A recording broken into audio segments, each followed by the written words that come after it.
Hello friends, I hope all of you are doing well. Today we are here with our current affairs of 2nd of September, and as you all know कि reference के लिए आप GSTIS website use कर सकते हो. आज की जो करंट अफेयर्स है उसमें हमने 2 या 3 न्यूज मिस की है जो कल कवर हो जाएंगी. इसके अलावा एक न्यूज सुप्रीम कोर्ट से रिलेटेड थी कि सुप्रीम कोर्ट के इवोल्यूशन से रिलेटेड थी, उसकी हिस्ट्री उसमें दे रखी थी, इम्पोर्टेंट जजमेंट्स उसमें थे. That part you will be covering in your static portion of your polity. So यहाँ पर हम उसे कवर नहीं करेंगे क्योंकि वो फिर खामखा लेंथी कर देगा लेक्चर को. So let's start with her first news that is about a satellite. अब इस सैटेलाइट की प्रोनाउंसिएशन, इसके नाम की प्रोनाउंसिएशन मुझे भी नहीं पता, तो ठीक है जो है. So this is Tanagar 1 satellite and that has been launched by NASA. Note everything you need to read here. Only the highlighted part you will be reading here. So Tanagar 1 is a NASA satellite. NASA ने उसे launch किया है to detect CO2 and methane emissions. यानी वो detect करेगा कि कहाँ कहाँ पर CO2 और मीथेन के एमिटर्स लगे हुए हैं, कहाँ कहाँ से एमिट हो रहा है वो. इसकी जो टेक्नोलॉजी है वो है imaging spectrometer technology. So basically होगा क्या कि जो CO2 और मीथेन है वो एब्जॉर्ब करते हैं किसको, लाइट की डिफरेंट वेवलेंथ्स को. सो होता क्या है कि जो बेसिकली आपको यहाँ पे याद क्या रखना है, ये टेक्नोलॉजी इतना डीप में जाने की जरूरत नहीं है, बस इतना याद रखना है कि जो CO2 और मीथेन है वो एब्जॉर्ब करते हैं लाइट की डिफरेंट रेस को, तो वो फिंगरप्रिंट्स छोड़ते हैं. उसे ट्रेस करके ये जो सैटेलाइट है ये पता लगाता है कि जो CO2 और मीथेन है उसकी वो कहाँ कहाँ से एमिट हो रहा है. तो ये हमें हेल्प करेगा उन्हें ट्रेस करने में. This you need to know here. ये टेक्नोलॉजी आप याद रखना चाहो याद रख लोगे बेटर है. Coming to our next satellite, that is MethaneSat. That it was also launched by NASA earlier. यहाँ पे कॉन्टेक्स्ट में था इसके साथ, तो कोरिलेट हो रहा था, तो ये मैंने इधर डाल दिया. This you need to know here. NASA satellite with a similar purpose, focusing on methane detection. Nothing else you need to know here. अब ये जो भी लिख रखा है इसे भूल भी जाओगे तो कोई फर्क नहीं पड़ता, ये बस ऐसे ही रिलेट करके लिखा हुआ है. Coming to our next news, that is about Rail Force 1. That is an part of an iron diplomacy. So है क्या आयरन डिप्लोमेसी की, जो यूक्रेन है उन्होंने ये इनिशिएटिव लिया था कि जो भी उनके पास ग्लोबल लीडर्स आएंगे अलग अलग कंट्रीज से, जो भी रिप्रेजेंटेटिव लीडर्स आएंगे उन्हें वो ट्रेन के थ्रू वापस भेजेंगे. तो ये उनकी डिप्लोमेसी का एक पार्ट है. जब रशिया यूक्रेन वॉर स्टार्ट हुआ तो उसके बाद ये इनिशिएटिव लिया गया था. तो अभी जो PM मोदी हैं वो इसी ट्रेन के थ्रू वापस आएंगे. So this was in news there. So what you need to know here is कि आयरन डिप्लोमेसी का ये पार्ट है, यूक्रेन से ये रिलेट करता है. Rail force 1, this is the term that we used for this. Only this you need to know here. और इसका जो यूटिलाइजेशन होता है वो किस में होता है, स्पेशल ट्रेन है जो कि टू ट्रांसपोर्ट इम्पोर्टेंट लीडर्स यहाँ पे ट्रेवल करेंगे. इसमें ये इसे कट करो, वेट अ मिनट. या इम्पोर्टेंट लीडर्स, इम्पोर्टेंट क्या, जितने भी लीडर्स वहां पे विजिट करेंगे. So this you need to know here. इसे भूल जाओ, nothing need to remember. Coming to our next news that is about Samudra Pratap. So Samudra Pratap क्या है, ये हमारा first indigenous pollution control vessel है. बेसिकली ये करेगा क्या, ये पोल्यूशन को कंट्रोल करने में हेल्प करेगा. बेसिकली जो ऑयल स्पिल्स हो जाते हैं ओशियंस में उन्हें कंट्रोल करने में ये हेल्प करेगा. So what you need to know here is कि ये कंट्रोल करेगा oil spills in Indian water. First indigenous है इसलिए आपको याद रखना थोड़ा सा इंपॉर्टेंट हो जाता है समुद्र प्रताप. वैसे भी लास्ट ईयर UPSC ने बहुत सारे क्वेश्चन किए हैं डिफेंस से, सो हम अवॉइड नहीं कर सकते. एटलीस्ट हमें कॉन्टेक्स्ट पता होना चाहिए क्या चीज न्यूज में है. एटलीस्ट आप पढ़ के तो छोड़ ही सकते हो, याद रहे ना रहे वो तो एक अलग चीज है, रह जाएगा, क्योंकि आप जब 2 या 3 बार उसे रिवाइज करोगे तो डेफिनेटली याद रहेगा.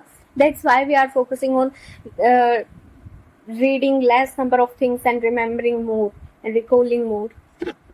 ऑयल स्पिलेज में ये हेल्प करेगा. यहाँ पे एक टेक्निक मेंशन थी न्यूज में, so I mentioned it here also कि ऑयल जैपिंग टेक्निक क्या है. ऑयल जैपिंग टेक्निक है जब हम माइक्रोब्स का यूज करते हैं ऑयल स्पिल को खत्म करने के लिए, ऑयल स्पिल को वाटर से रिमूव करने के लिए. So this you need to know here, oil zapping technique, bacteria to remove oil spills, this you need to know here. इसे भूल जाओ, ये नहीं काम का, ये नहीं काम का. Coming to our next news, that is BioE3 policy. So BioE3 है क्या कि बायोटेक का यूज करना है हमें वेरियस एनवायरमेंट, इकोनॉमिक और सोशल चैलेंजेस को फेस करने के लिए. Wait minute. सो या सोशल नहीं, यहाँ पर आएगा एम्प्लॉयमेंट, एनवायरमेंट के लिए, इकोनॉमी के लिए और एम्प्लॉयमेंट के लिए. एक्चुअली ये इतनी सारी मिस्टेक्स इसलिए मिलती हैं इसमें कि ये मैंने एआई से प्रिपेयर करवाई थी. सो दैट्स वाई, क्योंकि इतना सा नहीं निकलता टाइम कि मैं खुद से पीपीटी बना पाऊँ. So that's why. So coming to the latter part, that is इसका जो BioE3 है, इसमें हम फोकस कर रहे हैं अलग अलग सेक्टर्स पे जहाँ पे हम बायोटेक का यूज कर सकते हैं. So these sectors are only the highlighted part you need to remember. Actually ये सेक्टर्स आपको याद करने की जरूरत भी नहीं है इतना सा, बस आप एक बार पढ़ पढ़ के छोड़ दो, क्योंकि यही एप्लीकेशन बेस्ड भी है. और लास्ट प्रीवियस ईयर्स में क्वेश्चन भी आया था एप्लीकेशन बेस्ड कि बायोटेक की एप्लीकेशन कहाँ कहाँ है. So that becomes important for us, क्योंकि यहाँ से प्री में क्वेश्चन बनने के चांसेस हो जाते हैं, प्री में क्वेश्चन बनने के चांसेस हो जाते हैं. PYQ आ चुका है एप्लीकेशन बेस्ड बायोटेक की.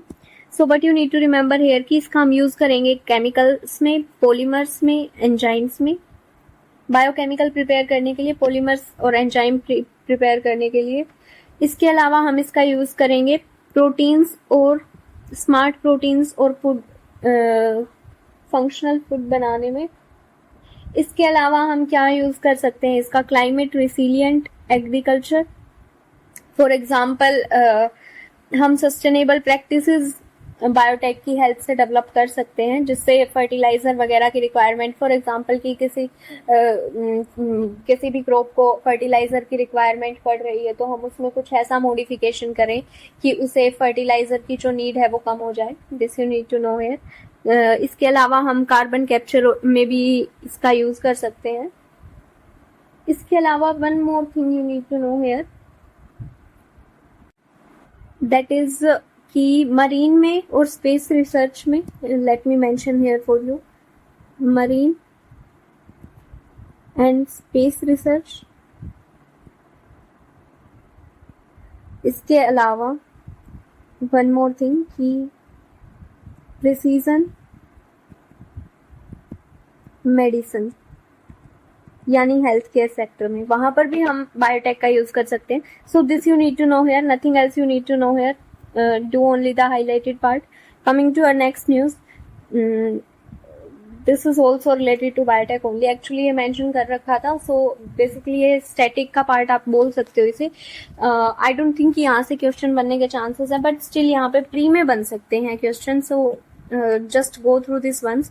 यहाँ पे ज्यादा कुछ याद करने का वैसे भी नहीं है. सो बायोटेक बेसिकली होता क्या है कि जब हम सेल्यूलर या बायोमोलिकुलर प्रोसेसेस का यूज करते हैं ऐसे प्रोडक्ट क्रिएट करने के लिए जो हमें एनवायरनमेंट को सस्टेनेबल बनाने में हेल्प करें, या फिर हमारी जो लाइफ है उसे इम्प्रूव करने में हेल्प करें. फॉर एग्जाम्पल हमने जैसे राइस को फोर्टिफाई किया, यानी उसमें हमने एक्स्ट्रा माइक्रो न्यूट्रिएंट्स ऐड किए ताकि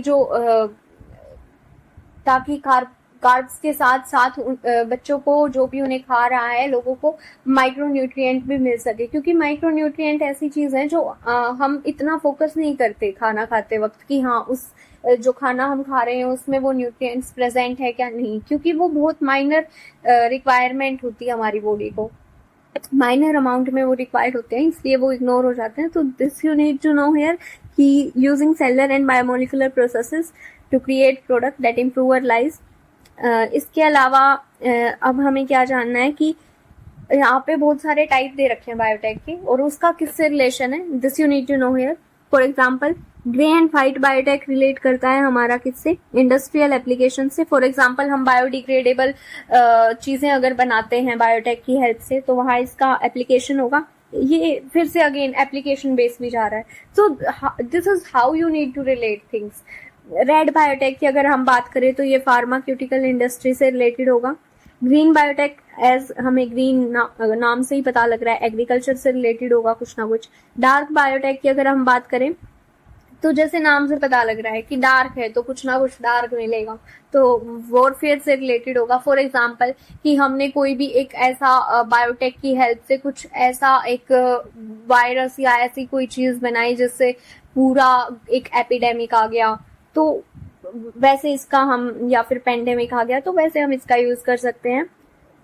it is an upcoming field of war, you can say कि अभी तक जैसे हम स्पेस में ढूंढ रहे हैं या फिर जैसे साइबर वॉरफेयर एक नया फील्ड क्रिएट हो रहा है, वैसे ही बायोटेक भी अपने नए चैलेंजेस लेके आएगा। अब ये देखो, इसे आप यहाँ पे चैलेंजेस में भी यूज कर सकते हो। Coming to our next, that is blue biotech.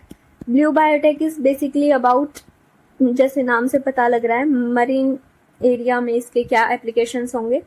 Violet biotech की अगर हम बात करें, that is related to research and development. Gold biotech की अगर हम बात करें तो it is related to bio informatics.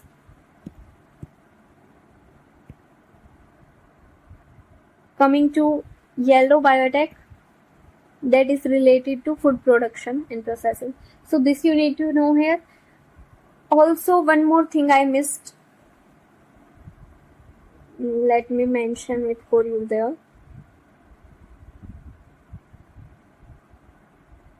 कहाँ गया ऑयल स्पिल? सो हियर कि जो ये ऑयल स्पिल है इसके ये हमारे ऊपर इम्पैक्ट कैसे डालेगा हमारे एनवायरनमेंट पे। तो होगा क्या, जब ऑयल स्पिल हो जाता है तो जो सनलाइट है वो नहीं पहुंच पाएगी वाटर के डेप्थ तक, ओशियन की डेप्थ तक। तो सनलाइट क्या हो जाएगी,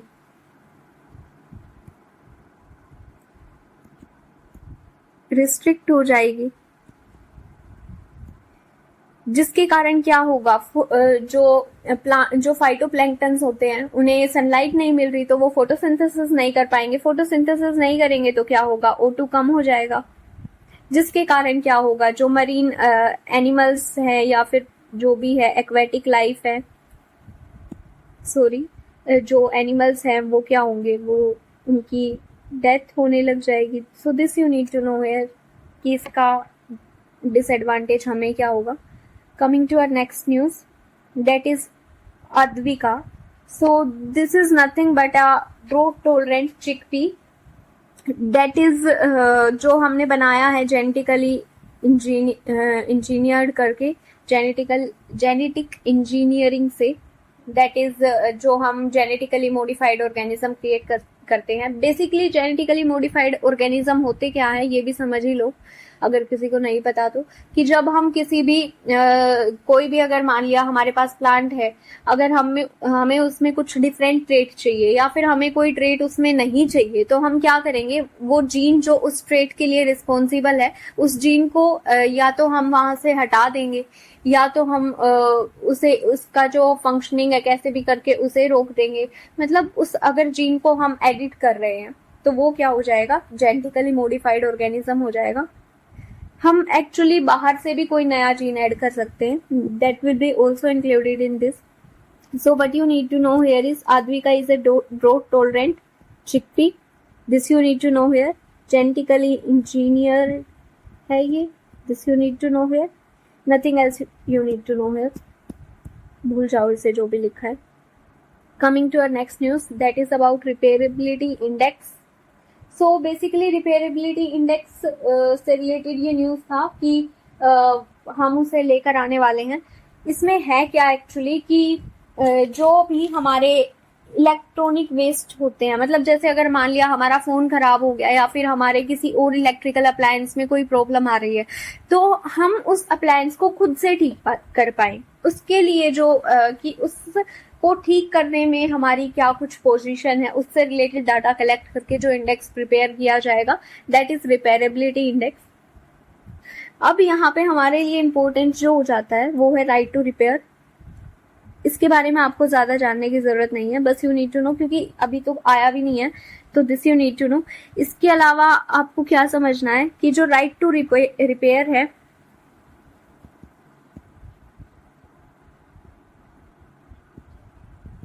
इसके फीचर्स क्या हैं.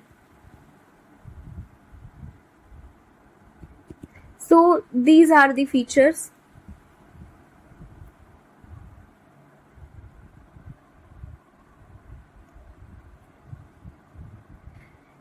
फर्स्ट फीचर इज कि एक्सेस होना चाहिए हमें इंफॉर्मेशन का, कि हम उसे कैसे रिपेयर कर सकते हैं. For example government was talking about कि हम ऐसा कुछ इनिशिएटिव लेके आए, कोई भी अप्लायंस हम खरीद रहे हैं उसके ऊपर एक लेबल लगा रहे हैं जहां पर ये मेंशन हो कि अगर इसमें कुछ प्रॉब्लम आती है तो हम उसे कैसे खुद से रिपेयर कर सकते हैं. So this you need to know. Access to information, availability of parts and tools, कि अगर कोई उसका स्पेयर पार्ट है वो खराब हो जाता है तो वो पार्ट हमें इजीली अवेलेबल हो. ऐसा ना हो कि अगर हमारा कोई पार्ट खराब हो गया तो हमें पूरा ही नया अप्लायंस लेना पड़ रहा है.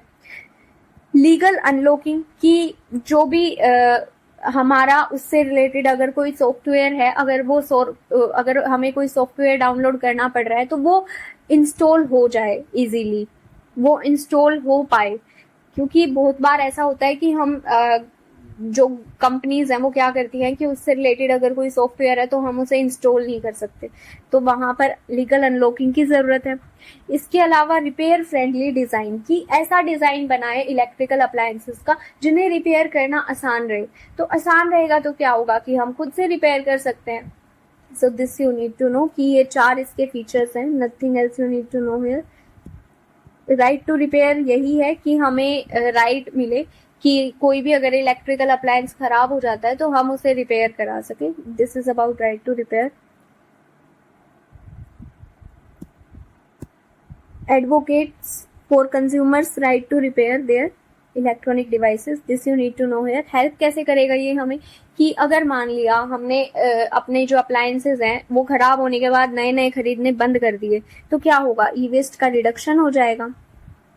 कंज्यूमर एम्पावर हो रहा है क्योंकि उसे अपने राइट्स का पता लग रहा है. This you need to know here.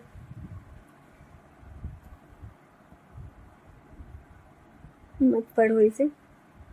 Future of electronic sustainability and repair, कि अगर हम रिपेयर करा रहे हैं तो उसका बेनिफिट क्या होगा. This you need to no.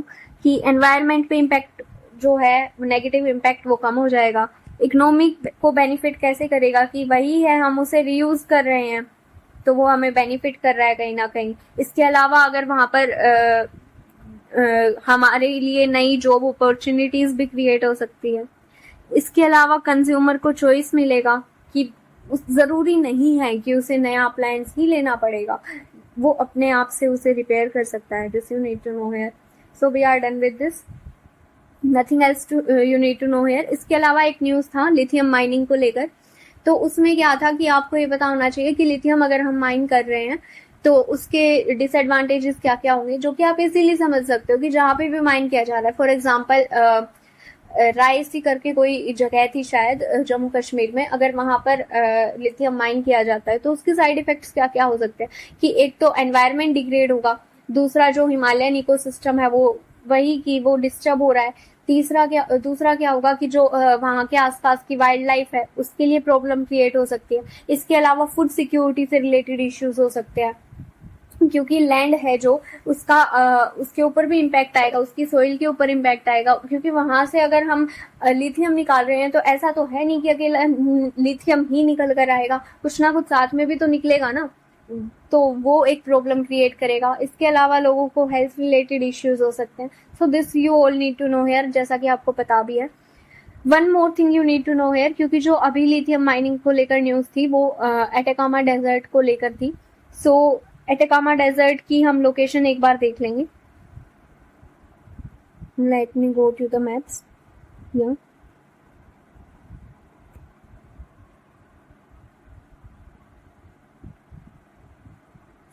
So basically जो एटाकामा डेजर्ट है वो हमारा, आपने एबीसी ट्रायंगल तो सुना ही होगा कि जो एबीसी ट्रायंगल है हमारा, that is Argentina, Bolivia and Chile. ये हमारा लिथियम ट्रायंगल बनाता है। So this is our Argentina, this is our Bolivia and this is our Chile. Chile में हमारा एटाकामा डेजर्ट लाई करता है। So this you need to know here, nothing else you need to know here. Coming back to our news, let's have a quick revision of this. Try to recall everything that we have studied here. So our first news was Tanagar 1, that is our satellite जो कि carbon dioxide और methane को के जो emitters हैं उन्हें trace करने में हेल्प करेगा। मीथेन सेट का भी काम सेम ही था, मीथेन से रिलेटेड था। यूक्रेन की अगर बात करें तो वहां पर आयरन डिप्लोमेसी न्यूज में थी, जिसका मतलब इसके अलावा इसमें जो था कि वो रेल फोर्स 1 था। इसके अंडर क्या था कि जो भी लीडर्स वहां विजिट करेंगे उन्हें ट्रेन के थ्रू वापस भेजा जाएगा या फिर ट्रेन में ट्रेवल कराया जाएगा। समुद्र प्रताप हमारा था first indigenous pollution control vessel. ये वेसल आपको याद रखना है, कई बार पूछ लेते हैं कि ये है क्या एक्चुअल में। तो this you need to know here कि एक शिप है जो कि हेल्प करता है हमें ऑयल स्पिल को कंट्रोल करने में। ऑयल जैपिंग क्या थी, हमारे पास टेक्निक थी जो कि हमें हेल्प करेगी किसमें, बैक्टीरिया माइक्रोब्स की हेल्प से ऑयल स्पिल को रिमूव करने में। बायो E3 हमारे पास एक पॉलिसी थी जिसमें हमारे पास 6-7 सेक्टर्स थे कि हम क्या क्या कहाँ पर उसका यूज कर सकते हैं। फॉर एग्जाम्पल स्मार्ट प्रोटीन्स में, biobased product that is chemicals, polymers and enzymes create करने में, क्लाइमेट रिसिलियंट एग्रीकल्चर में, कार्बन कैप्चर में, मरीन और स्पेस रिसर्च में इसका यूज हो सकता है, प्रिसीजन मेडिसिन में इसका यूज हो सकता है। दैट इज जो हम बोले कुछ आप कह सकते हो कि कस्टमाइज्ड मेडिसिन भी हम उसकी हेल्प से क्रिएट कर सकते हैं। बायोटेक की अगर हम टाइप की बात करते हैं तो ग्रे हमारा इंडस्ट्री से रिलेटेड था, रेड हमारा फार्मा से, ग्रीन एग्रीकल्चर से, डार्क हमारा वॉरफेयर से, ब्लू मरीन से, वायलेट हमारा रिसर्च से, गोल्ड हमारा इंफॉर्मेटिक्स से और येलो हमारा फूड प्रोडक्शन से। आदवी का हमारे पास ड्रोट टॉलरेंट एक चिकपी थी। इसके अलावा राइट टू रिपेयर पढ़ा हमने, उसमें हमारे 4 फीचर्स थे, access to information, availability of parts and tools, legal unlocking करना कि हम सॉफ्टवेयर इजीली इंस्टॉल कर पाए, related software, installing custom software और unlocking devices, repair friendly design हो कि हम इजीली रिपेयर कर पाए। इसके अलावा इसके एडवांटेजेस क्या होंगे और क्या फ्यूचर में ये हेल्प कर सकता है, this you need to know here. Coming to your question part, अब जबकि आपने ये सब इतना सब कर लिया है तो आज हमारे पास बस 2 ही क्वेश्चंस हैं एंड यू विल सी कि कितना इजी हो गया है हमारे लिए इन क्वेश्चंस को पढ़ना। So our first question is about right to prepare, कि वो है क्या। सो बेसिकली इंट्रो में चलो पहले लिख लेते हैं और इसके इम्प्लीकेशंस क्या क्या हैं। This we need to mention. Implications environment पर, consumer rights पर और इसके अलावा innovation पर। So अब अगर हम यहाँ पर एक बेसिक फ्रेमवर्क क्रिएट करते हैं जैसा कि हम हमेशा करते हैं, इंट्रो की अगर बात करें तो वहां पर हम क्या सिंपली मेंशन कर सकते हैं, राइट टू रिपेयर क्या है। बॉडी पर आएंगे अगर हम तो इसके इम्प्लीकेशंस की अगर हम बात करें, अब देखो एनवायरनमेंट पर क्या क्या इम्पैक्ट हो सकते हैं कि एनवायरनमेंट पर पॉजिटिव इम्पैक्ट होगा। पहली बात तो कि जो ई वेस्ट है वो रिड्यूस हो जाएगा। अच्छा, one more thing you need to know here कि जो ये ई वेस्ट है यहाँ पर हमने इसी ई वेस्ट के अंडर ही हम लेकर आए थे EPR, that is extended producer responsibility, कि जो भी अगर मान लिया मेरे पास कोई मोबाइल है और वो वेस्ट हो गया तो मैंने उसे जहां से खरीदा है जिसने उसे बनाया है उसकी रिस्पॉन्सिबिलिटी है कि वो जितना भी ई वेस्ट उसके पास से खरीदा हुआ क्रिएट हो रहा है वो उसे कलेक्ट करे, कि प्रोड्यूसर की रिस्पॉन्सिबिलिटी होगी। ये मैंने ऐसे ही बता दिया, यहाँ पे इसका कुछ लेना देना है नहीं वैसे। तो ई वेस्ट हमारा रिड्यूस हो जाएगा, जिससे क्या होगा, पोल्यूशन कम हो जाएगा। कमिंग टू कंज्यूमर की अगर हम बात करें, कंज्यूमर राइट, तो वहां पर क्या होगा, कंज्यूमर एम्पावर होगा, उसका लिटरेसी रेट बढ़ेगा, और कहीं ना कहीं हम बोल सकते हैं कि अगर उसे स्किल भी तो डेवलप हो रहा है ना, कि कहीं ना कहीं उसे चीजों को ठीक करना आ जाएगा, रिपेयर करना आ जाएगा, तो वो हमारे कंज्यूमर के लिए बेनिफिट देगा। इनोवेशन की अगर हम बात करें तो इनोवेशन के ऊपर नेगेटिव इम्पैक्ट हो सकता है, क्योंकि अगर मान लिया हमारे पास कोई एक अप्लायंस है, वो खराब हो गया, हमने ठीक कर लिया, तो अभी क्या हो रहा है कि एक फोन खराब हो गया, हमने नया ले लिया, क्योंकि मॉडल्स पुराने हो जाते हैं। फॉर एग्जाम्पल अगर मान लिया एक मॉडल फोन का पुराना हो गया, तो ऐसा भी हो जाता है कि हमें उसका कवर भी नहीं मिल रहा। सो this is the situation right now. तो क्या होगा कि अगर हम उन्हें रिपेयर करने लग जाएंगे तो हो सकता है कि जो इनोवेशन का जो मोटिव है लोगों के पास, वो खत्म हो जाए। इसके लिए हम कर क्या सकते हैं इसे अवॉइड करने के लिए, कि हम इंसेंटिव्स दें, फॉर एग्जाम्पल PLI वगैरह, या फिर इनोवेशन से, PLI तो नहीं यहाँ पर क्योंकि प्रोडक्शन, हाँ, पर कुछ ऐसे इंसेंटिव्स दे कि वो कुछ नई टेक्नोलॉजी लेकर आए। This you need to know है। कमिंग टू कंक्लूजन पार्ट, यहाँ पर आप मेंशन कर सकते हो कि बेसिकली क्या करेगा, हमारी इकोनॉमी को स्ट्रॉन्ग बनाएगा, क्योंकि एक नया फील्ड क्रिएट होगा। कहीं ना कहीं सर्कुलर इकोनॉमी भी डेवलप हो ही रही है, तो इकोनॉमी को स्ट्रॉन्ग बनाएगा। इसके अलावा क्या करेगा, सस्टेनेबल डेवलपमेंट करेगा,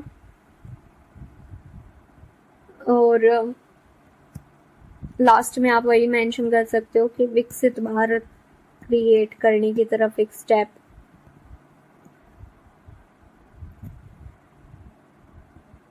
कंक्लूजन थोड़ा सा देख लेना, बाकी this is all you need to know here. Actually अभी तो हमने बस स्टार्ट किया है। जब हम रेगुलर करंट अफेयर करेंगे ना, तो उसके बाद हमारे पास इंट्रो और कंक्लूजन तो ऐसे रेडी रहेंगे कि you will be just writing without thinking. So our second question is that is about bio E3 policy,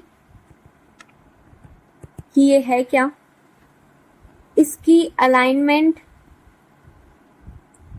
with our national goals, इसके अलावा बायोटेक ने कैसे इवोल्व किया इंडिया में, बायोटेक का इवोल्यूशन, और पोटेंशियल सॉल्यूशंस, कि जो हम चैलेंजेस फेस करते हैं बायोटेक से रिलेटेड, उनके सॉल्यूशंस क्या होंगे। So coming to your answer quickly, intro में अब आप खुद सोचो क्या डाल सकते हो। इंट्रो में आप सिंपली ये नहीं डाल सकते क्या कि बायो E3 पॉलिसी है क्या हमारी, कि ये एनवायरनमेंट, इकोनॉमी और एम्प्लॉयमेंट को एनहांस करने के लिए एक पॉलिसी है। Mention there. Coming to our body part, body में आप क्या मेंशन करेंगे कि अलाइनमेंट कैसे है नेशनल गोल्स के साथ। अब जब सोचो कि कैसे कैसे अलाइन कर सकता है, तो सबसे पहले क्या होगा कि ये हमें हेल्प करेगा कार्बन एमिशन को कम करने में, जिससे क्या होगा कि जो हमारा जो गोल था, that is by 2030 net zero हमें लेकर आना है। Sorry, I don't know where it is, yeah here it is,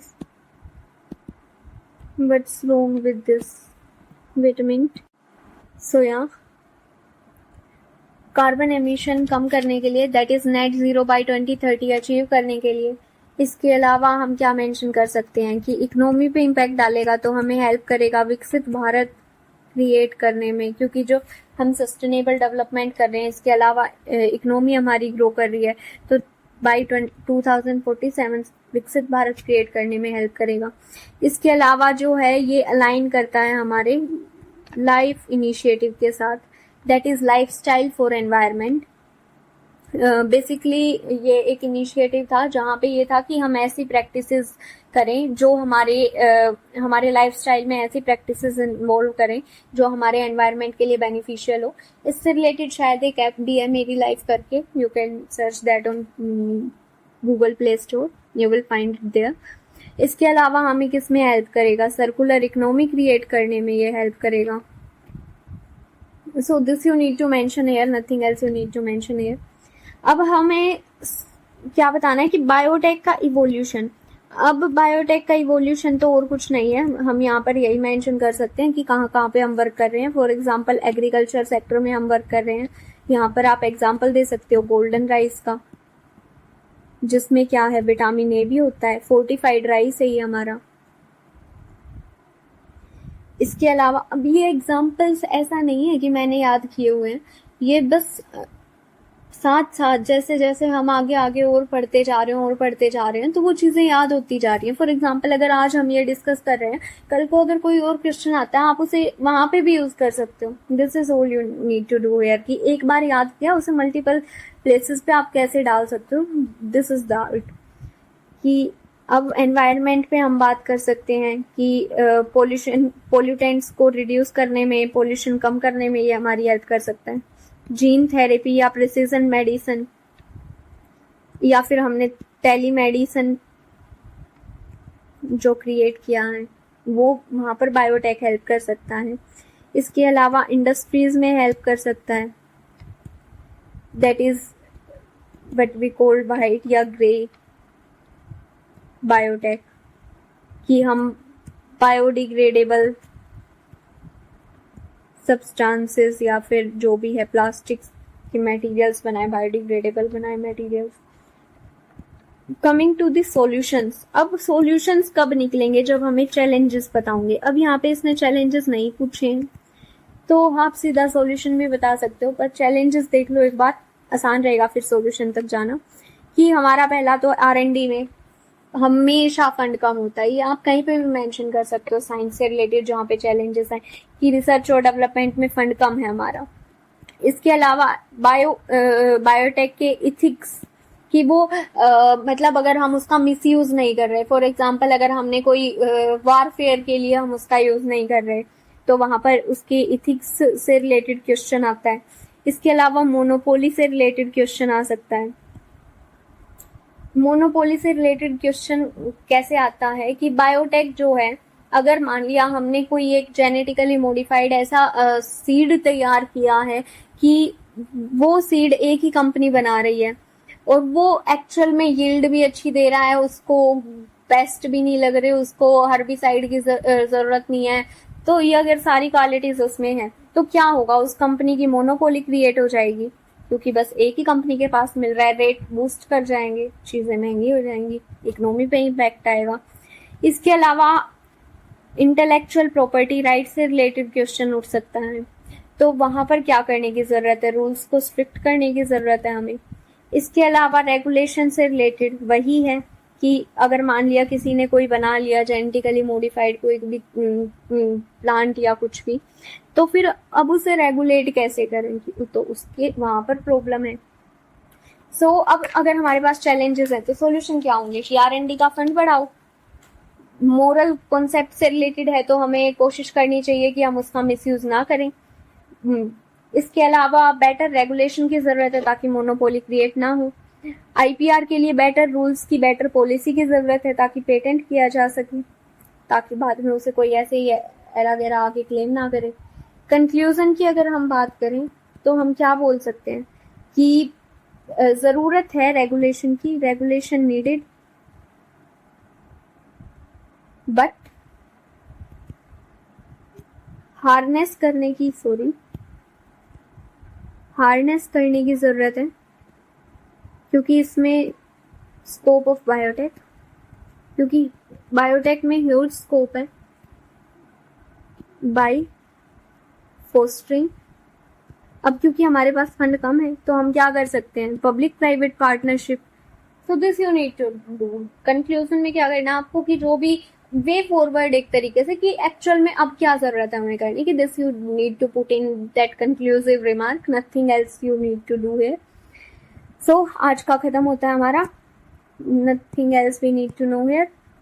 I hope you guys will be getting some help out of this stuff, and yeah, thank you for watching this and coming to an end of today's lecture. Thank you.